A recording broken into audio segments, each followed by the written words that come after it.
Hi viewers, welcome to our channel. Maharashtra elections results లో NDA కూటమి ప్రభంజనం సృష్టించింది మనందరికీ తెలిసిందే. అయితే ఎన్డీఏ కూటమి తరపు నుంచి పవర్ స్టార్ పవన్ కళ్యాణ్ గారు అక్కడ వెళ్ళేసి ప్రచారం కూడా చేశారు. ఆయన ప్రభావం కూడా ఎన్నికల్లో చాలా పడిందని చెప్పేసి చాలా మంది విశ్లేషకులు అయితే అభిప్రాయపడుతున్నారు. మరి ఆయన ప్రభావం ఏ విధంగా ఉంది అక్కడ? సో ఇప్పుడు ఇదే అంశం మీద డిస్కస్ చేయడానికి ప్రజెంట్ మనతో పాటు జగదేవ్ గారు సీనియర్ జర్నలిస్ట్ ఉన్నారు. వారితో ఒకసారి డిస్కస్ చేసి తెలుసుకుందాం. సార్ నమస్కారం.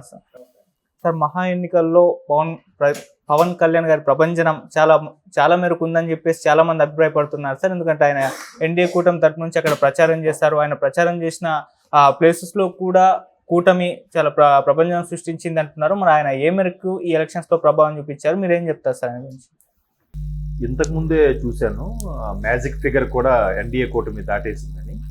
సో పొద్దున్నుంచి కూడా మ్యాక్సిమం అన్ని లీడ్లో ఉన్నాయి. ఏవేవి కంపల్సరీగా గెలుస్తాయి అనుకున్నారో అవి పోవడం, అసలు పెద్ద పోటీయే కాదు అనుకుని గెలవడం కూడా మరొకసారి అనూహ్యంగా అక్కడ కనబడింది. పొద్దున కూడా ఒక మంత్రి తాలూకా అల్లుడు, మంత్రి కన్నా అల్లుడే లీడ్లో ఉండడం, ఆయన ఏదో యాక్టింగ్ కూడా చేశాడంట.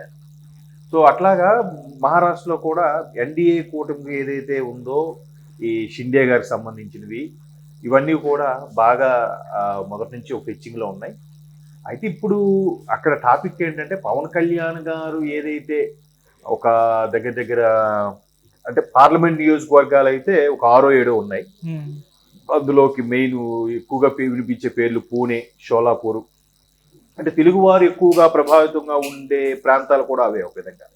సో ఆ తాలూరు ఏవో ఉన్నాయి కొన్ని పేర్లు, మనకి మహారాష్ట్ర పేరు పెద్దగా ఐడియా లేదు.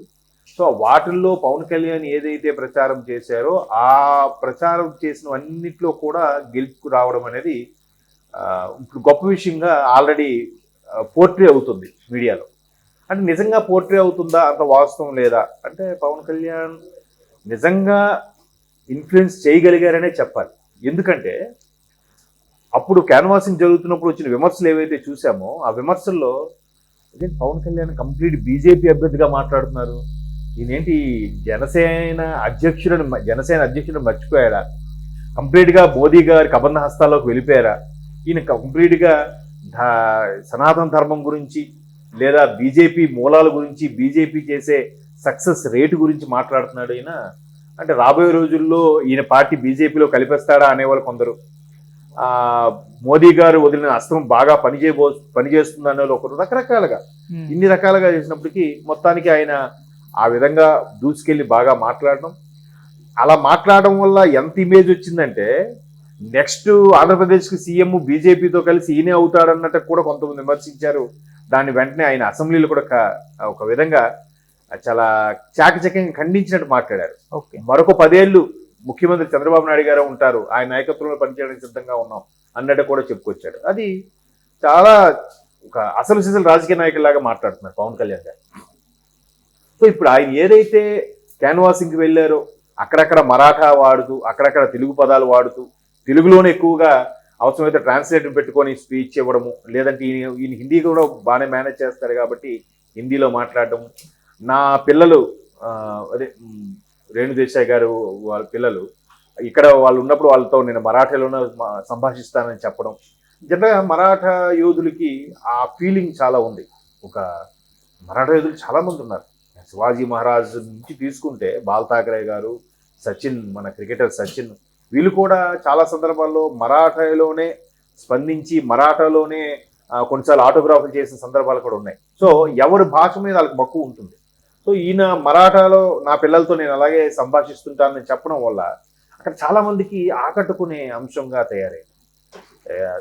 ఈయన ఈ విధంగా మాట్లాడటం అనేది బీజేపీకి కాస్త ప్లస్ అయింది. ఆల్రెడీ ఎన్డీఏ కూటమే ప్లస్లో ఉంది. సో మరి కాస్త ప్లస్ అయింది. ఏదైతే అధిష్టానంలో బీజేపీ పెద్దలు అమిత్ షా గారు కానీ, మోదీ గారు కానీ ఏదైతే పవన్ కళ్యాణ్ మీద ఉంచిన భరోసా, దాని తగ్గట్టుగా ఆయన క్యాన్వాసింగ్కి వెళ్ళడం చాలా బాగా వర్కౌట్ అయింది.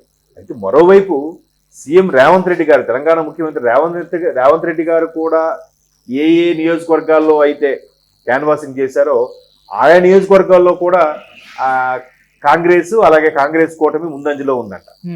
సో ఆయన కూడా కొంత ప్రభావం చూపించగలిగారు. ఆయన ప్రజల్లోంచి వచ్చిన నాయుడు, ఈయన ఇండస్ట్రీకి చెందిన వ్యక్తి అయినా కూడా ఈయనకి ఆ ఫేమ్ ఉంది, అరే ఈయన చాలా జెన్యూన్ సిన్సియర్ పొలిటీషియన్ ఒక నేమ్ కూడా ఉంది ప్రస్తుతానికి. రాబోయే రోజులు ఎవరెలా మారుతారో చెప్పలేం. ప్రస్తుతానికైతే పవన్ కళ్యాణ్ అంటే ఒక గేమ్ చేంజర్. పవన్ కళ్యాణ్ అంటే ఇప్పటి వరకు ఎటువంటి అవకతవకలు స్కామ్లు లేని పర్సన్. పవన్ కళ్యాణ్ అంటే ఒక పేదవాళ్ళకి భరోసాగా గుప్తదానాలు చేస్తూ ఒక మంచి హీరోగా మంచి నాయకుడిగా డెవలప్ అయిన వైనం అక్కడ వాళ్ళకు కూడా చాలా మందికి ఇన్స్పిరేషన్. సో అందుకు ఈయన మాట్లాడటము, ఈవెన్ బీజేపీ కూడా కొన్ని మంచి పనులు చేయగలిగింది కాబట్టి పవన్ కళ్యాణ్ గారు మాట్లాడిన దానికి ఆటోమేటిక్గా ప్రపోర్షనేట్గా సపోర్ట్ అయ్యింది. సో ఆ నియోజకవర్గాల్లో జయకేతనం ఎగరవేశారు. మొత్తం మీద ఆ నియోజకవర్గాలు జయకేతనం ఎగరవేసిన గవర్నమెంట్ ఫామ్ చేశారు కాబట్టి ఆయనకి నేమ్ వస్తుంది. ఒకవేళ ఆయన క్యాన్వాసింగ్ చేసిన వరకు గెలిచేసి గవర్నమెంట్ ఫామ్ చేయలేదనుకోండి, ఆయనకి అంత నేమ్ ఫేమ్ రాకపోవచ్చు. ఎందుకంటే ఇప్పుడు కాంగ్రెస్ గవర్నమెంట్ ఫామ్ చేయలేకపోతుంది కాబట్టి రేవంత్ రెడ్డి గారు క్యాన్వాసింగ్ చేసిన నియోజకవర్గాల్లో కూడా మంచి గ్రిప్ వచ్చి మంచి ఓటింగ్ వచ్చిందంట కూటమికి. ఏది ఇండియా కూటమికి, కాంగ్రెస్ కూటమికి. అయినప్పటికీ అది గవర్నమెంట్ ఫామ్ చేయలేకపోతుంది కాబట్టి మేబీ ముఖ్యమంత్రి రేవంత్ రెడ్డి గారికి అంత నేమ్ రాకపోవచ్చు. సో ఈయన క్యాన్వాస్ చేయడం, ఈ నియోజకవర్గాలు గెలవడం, ఆ తర్వాత అక్కడ కూడా మంచి లీడింగ్ లో ఉండడం వల్ల చాలా ప్లస్ అయిందని చెప్పాలి. అంటే మరోవైపు ఆల్రెడీ విమర్శలు కూడా వినిపిస్తున్నాయి. వాళ్ళు లోక్సభలో అంత మంచి ఆధిక్యం ప్రదర్శించిన ఇండియా కూటమి కాంగ్రెస్ కూటమి ఇక్కడ అసెంబ్లీకి వచ్చేసరికి ఎన్డీఏ కూటమి ఫేవర్ గా ఉండడం ఏంటి అనేది ఒక ఆశ్చర్యం. మేబీ పవన్ కళ్యాణ్ లాంటి లీడర్స్, పవర్ఫుల్ లీడర్స్ పనిచేయడం, లేదా ఇలాగే కంటిన్యూ అయితే కొద్దిగా ముంబై, మహారాష్ట్ర బాగుపడుతున్న ఆలోచనలో కూడా మేబీ ప్రజలు పట్టం కట్టుండొచ్చు. ఎవరికి ఫుల్ మెజారిటీ ఇవ్వట్లేదు. బట్ ఓవరాల్ గా చూస్తే ఎన్డీఏ కూటమికి కాస్త ఫేవర్ గానే ఉంది. దాని ప్రకారంగా ఇంతకు ముందే న్యూస్ లో చూశాను, ఒక 1 hour బ్యాక్ ఎప్పుడు మ్యాజిక్ ఫిగర్ దాటినట్టుగా కూడా మనకు తెలుస్తుంది. సార్, ఈ లెక్కను చూసుకుంటే పవన్ కళ్యాణ్ గారు దేశ రాజకీయవేత్తగా ఎదుగుతున్నారు అని అనుకోవచ్చు సార్, మీరేం చెప్తారు? ఎదుగుతున్నారా అనుకోవచ్చు, ఎదిగిపోయాడు ఆల్రెడీ. ఎన్డీఏ భాగస్వామ్యంలో ఎప్పుడైతే చేరారో అప్పుడే ఎదిగినట్టే కదా. ప్రధాని అభ్యర్థిగా నరేంద్ర మోదీ గారిని ఎన్నుకున్నప్పుడే లోక్సభ పార్లమెంట్ పార్టీ సమావేశాలు అయినప్పుడు ఎవరెవరు అక్కడ స్టేజ్ మీద కూర్చున్నారో వాళ్ళ ఎంపీలందరూ ఉంటుండగానే దగ్గర 270 పైచీలకు ఎంపీలు కదా అందరూ కలిపి. వీళ్ళందరితో పాటు నరేంద్ర మోదీ గారి మధ్యలో కూర్చుంటే ఒకవైపు బాబు గారు, ఒకవైపు ఆయన పేరేంటి మన బీహార్ అతను నితీష్ కుమార్, ఆయన ఒకవైపు ఈయన ఒకవైపు కూర్చుంటే ఆ వరుసలో చివరిగా కూర్చున్న వ్యక్తి పవన్ కళ్యాణ్ కదా. అప్పుడే నేషనల్ లీడర్ అయిపోయినట్టే కదా. ఇంకా మళ్ళీ నేషనల్ లీడర్ గా ఎదిగే వైనంలో అని క్వశ్చనే అర్థం లేని క్వశ్చన్. అయితే మీరు అన్ని భావం అది కాదు. నాకు అర్థమైంది ఏంటంటే, అంటే ప్రస్తుతానికి ఒక ప్రాంతీయ పార్టీగానే ఉంది, దేశ రాజకీయాల్లో ప్రభావితం చేసే లీడర్ గా ఆల్రెడీ ఇప్పుడు ఈ మహారాష్ట్ర క్యాన్వాసింగ్ ప్రూవ్ చేసుకున్నారు కాబట్టి అటువైపు ఏమైనా మొగ్గు చూపుతారా అన్నట్టు అనే మీ ఉద్దేశం.